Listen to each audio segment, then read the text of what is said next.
Hey there, nomads of lore. I'm Shawn. And I'm Jonathan. And together we are Mead and Mischief, your home away from no home. Today we are going to be talking about Mandalorian Season 2, Episode 2, Chapter 10, The Passenger. We're going to do a quick summary. We're going to talk about a handful of Easter eggs, or what we consider some Easter eggs from this.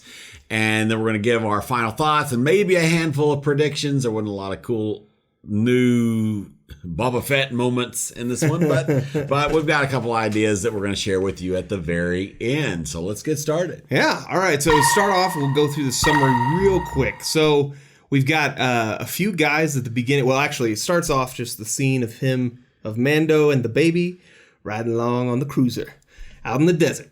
That's right.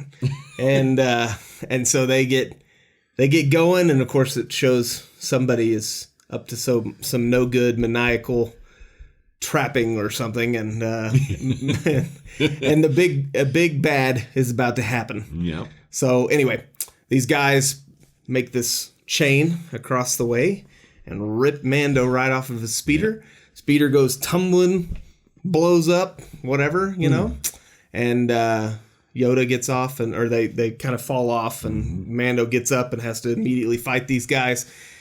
Fights three of them off, but the last one that looks like a Jawa, but it's not a Jawa. He grabs Baby Yoda and has him by knife. Mando's like, oh boy, you better not mess with him. You lay a finger on him and I kill you. Yep. He's like, what do you want? I'll give you anything. So he asks for the jetpack right off of his back.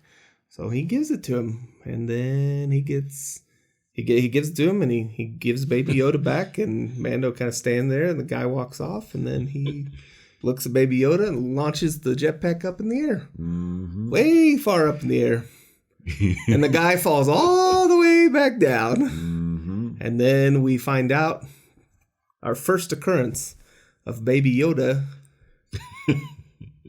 being not so Baby Yoda-ish. Being not so Mr. He choked Positive. the guy in first season. Well, I guess that's true. Yes. Okay, so it's the second instance of Baby Yoda being like an evil doer. Sadist. That's right.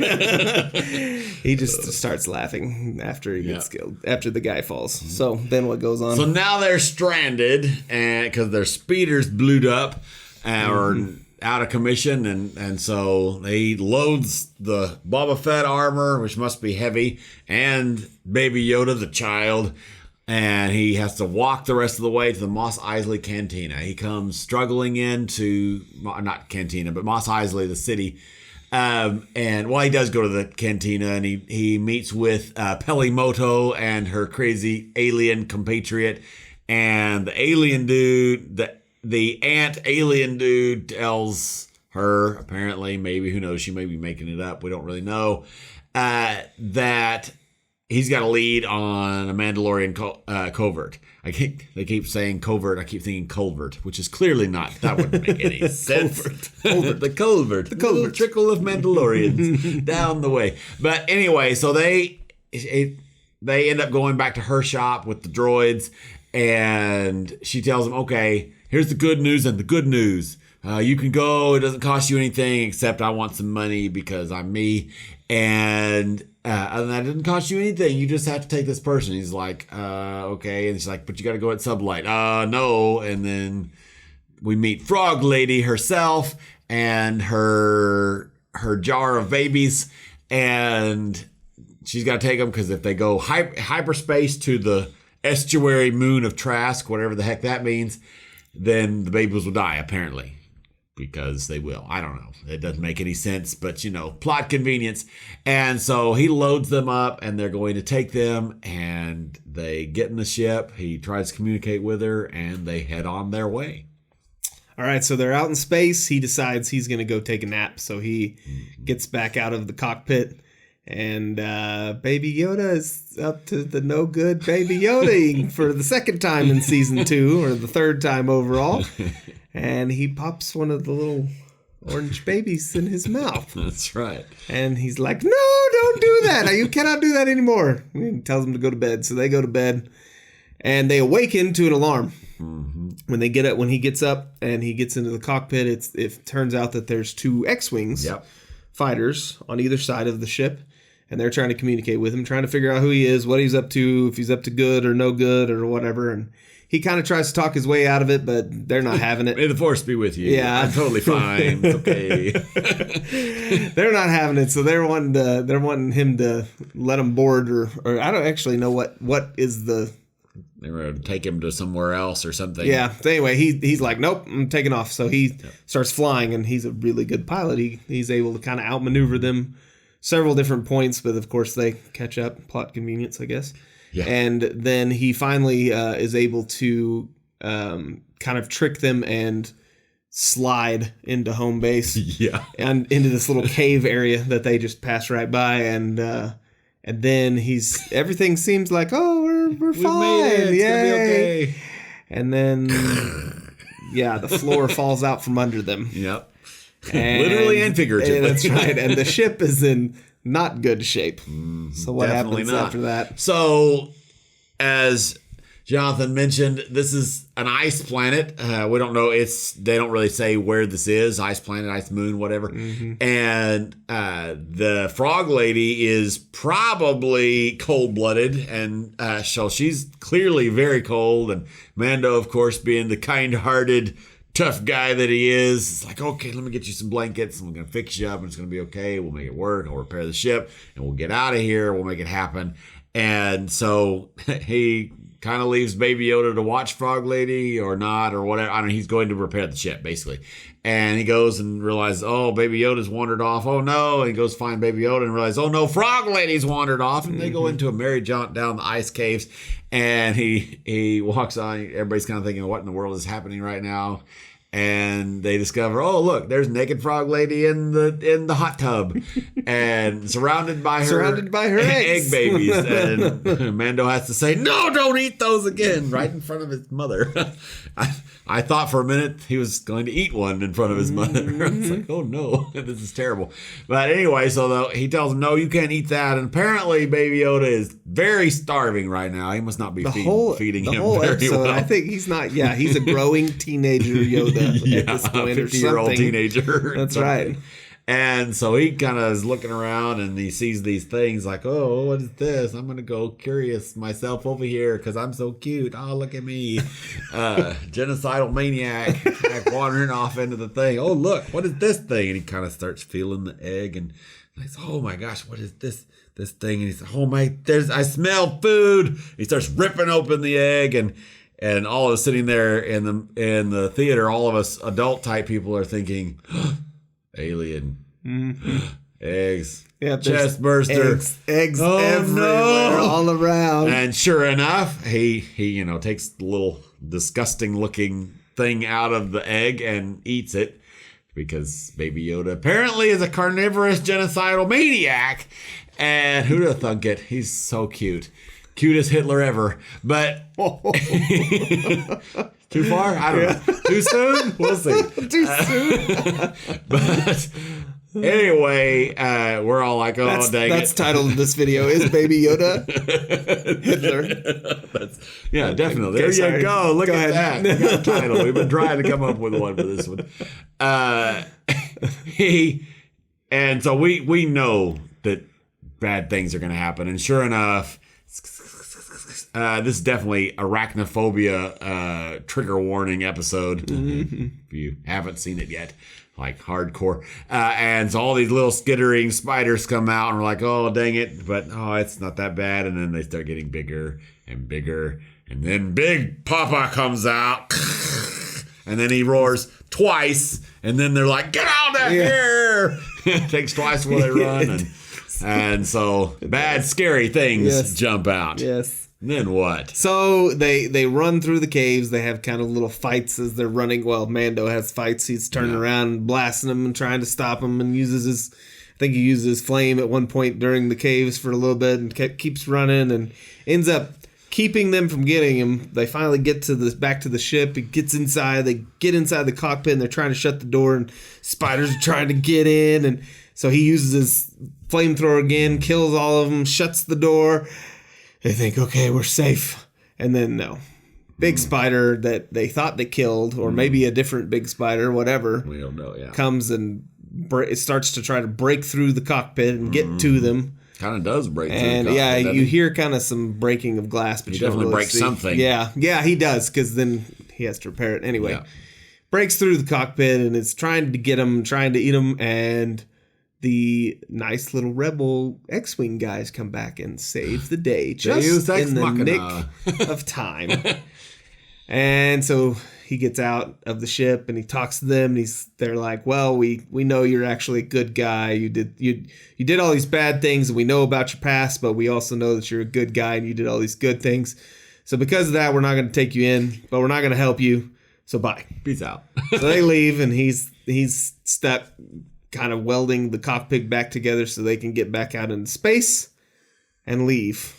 And I think that's basically the episode. Yeah. It is. Yep. So, before we get to our thoughts and predictions and review-ish of this episode, there are a bunch of Easter eggs. A lot of people talk, a lot of other YouTubers and articles, people have scroungs for Easter eggs on this episode, because there aren't a lot of hardcore Easter eggs on this episode. Nope. And so we decided we are not going to scrounge and list a whole bunch of stuff.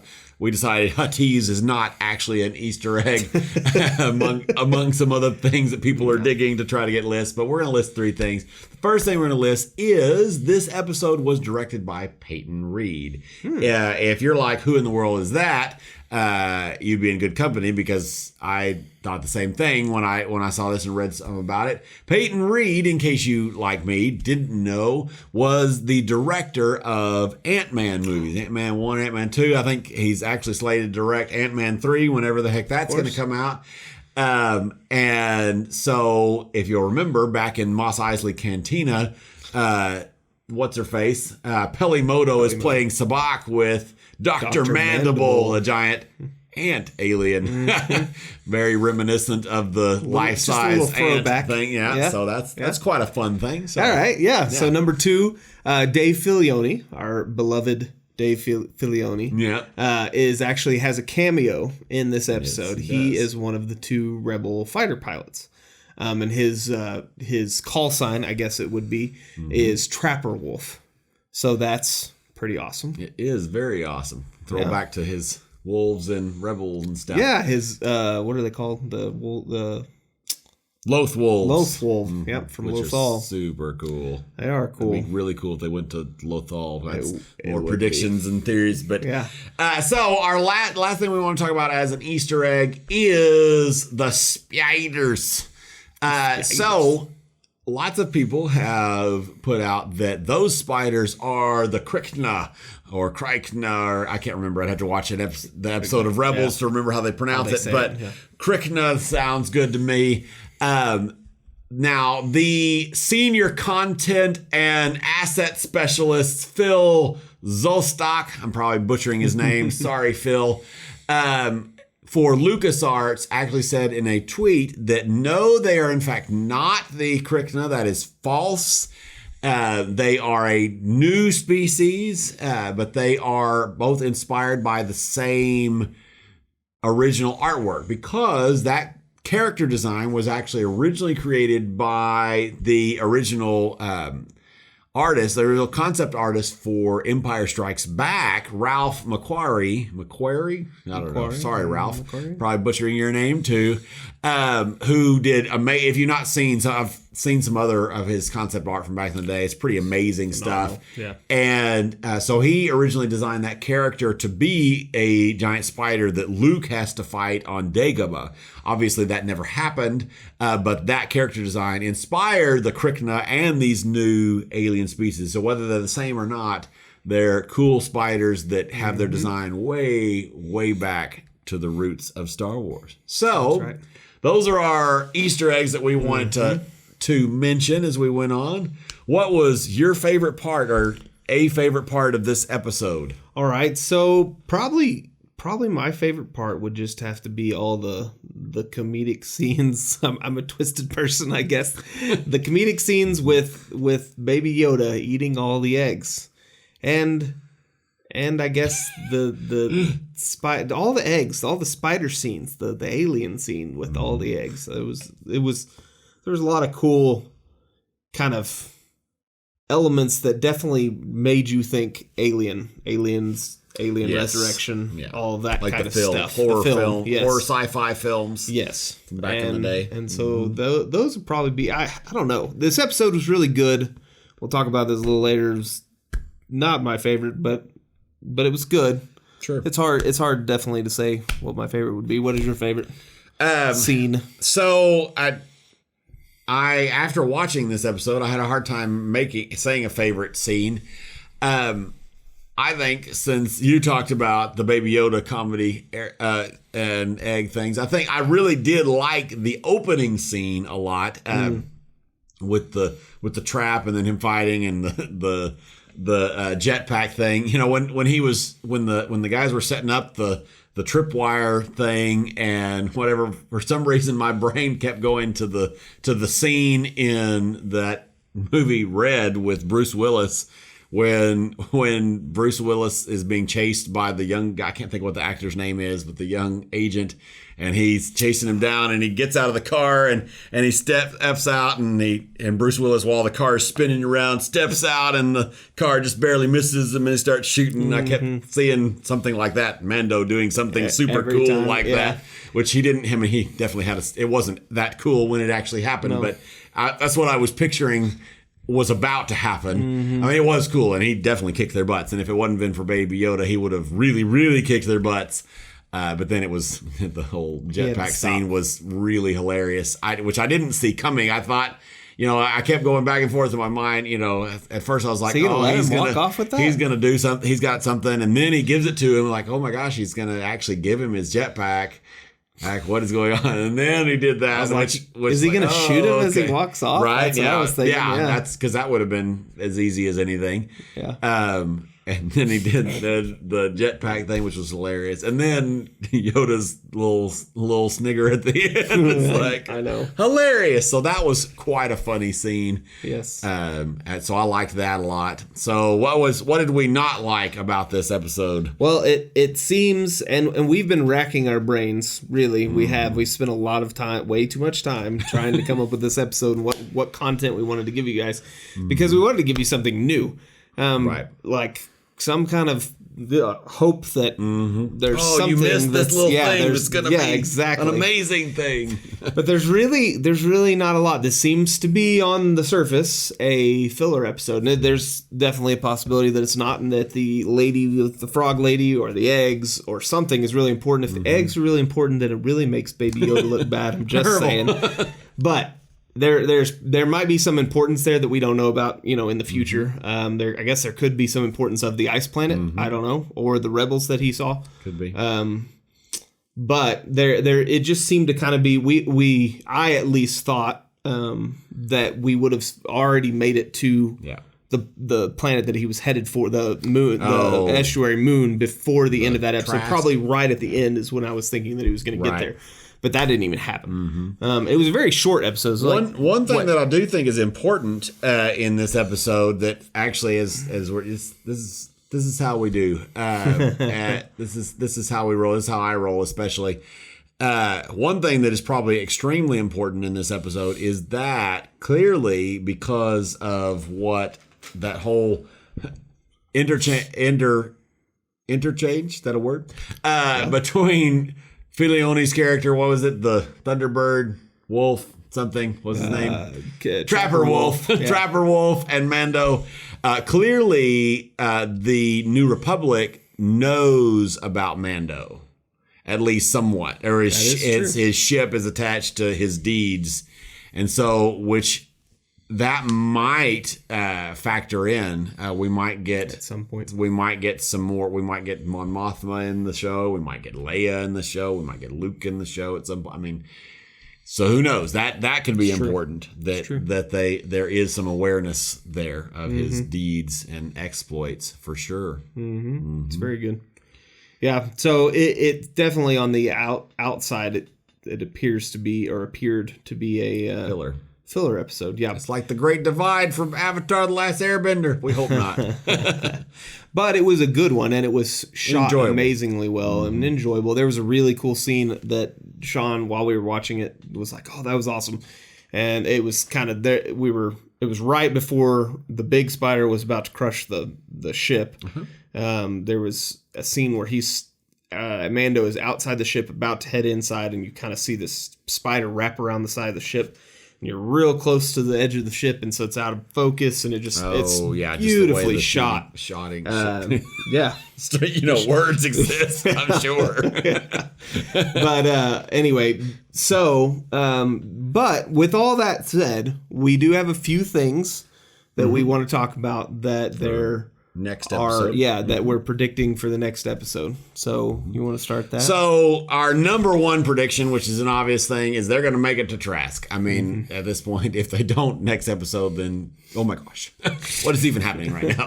Right. But they're going to make it there, and our prediction is that Trask is in fact the planet that was prominently featured in the trailer. It's kind of the watery place, I guess estuary. I guess that's what an estuary moon means. I don't know. It's kind of a confusing phrasing, but because you see Lady Frog Lady with her eggs, and probably her husband, who's a little different color, but probably the same. You see it from the back. Which means this is actually really exciting, because the most exciting thing, in our opinion, from the trailer was Sasha Banks's character, and that brief little moment of seeing this orange hooded figure. And who is that? Those of you that don't know who Sasha Banks is, she's an MMA fighter, and in the is it MMA or is it the MMA, WWE, fake wrestling, some kind of wrestling? Yeah, and she's got a hood on. Yeah. And she's kind of orange colored. They've changed her color of her skin. Interesting eyes, something going on. Yeah. So anyway, go ahead. Yeah. And so our prediction is that we're going to find out who she is. So we've discussed, we've heard some people talking about whether or not he's going there to find a Mandalorian covert. And so we've debated a little bit, we haven't debated with each other, but mused about whether he will or will not find a covert. So what conclusion? Because I was hoping we disagree, because then we could talk about both sides of the thing, but we don't disagree. So what did we decide? I don't think he's going to find a Mandalorian covert on this. Guess. Yeah, on this planet. I think what's more likely to happen is that, and that's kind of where our next little prediction is that her possibilities for her is she either is going to be a very strange orange Sabine Wren character, or just a from Rebels. Yeah, character from Rebels, who is a Mandalorian. Yeah, or just another Mandalorian character, possibly. Seems a little bit weird. Probably not.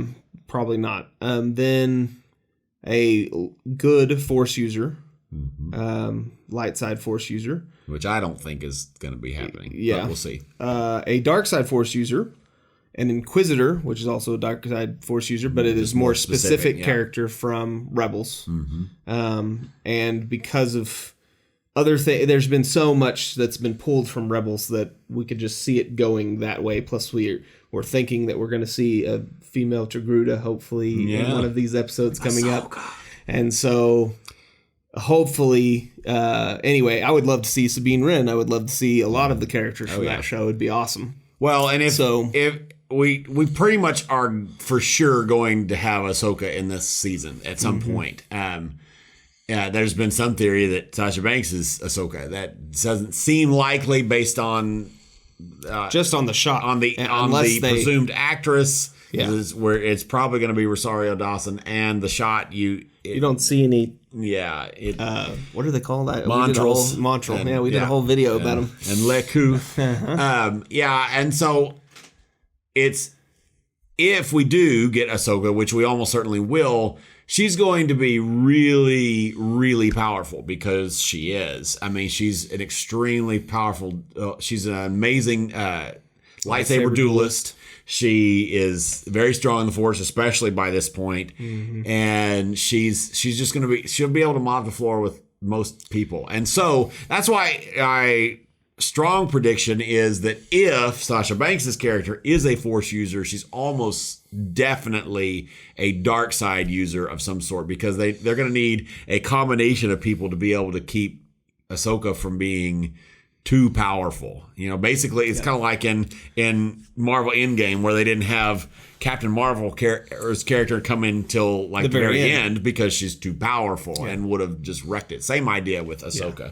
So yeah, and I hope they don't do. I mean, the only other real option other than having enough characters to combat her or to stop her, the only other option is her to basically say, I'm not going to be a part of this, or some kind of political thing, which I hope they don't do, because I really want to see Ahsoka fight in live action. That's going to be awesome.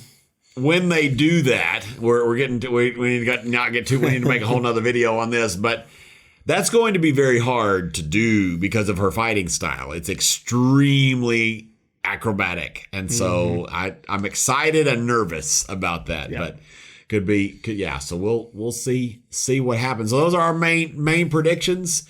I think that's about it. All.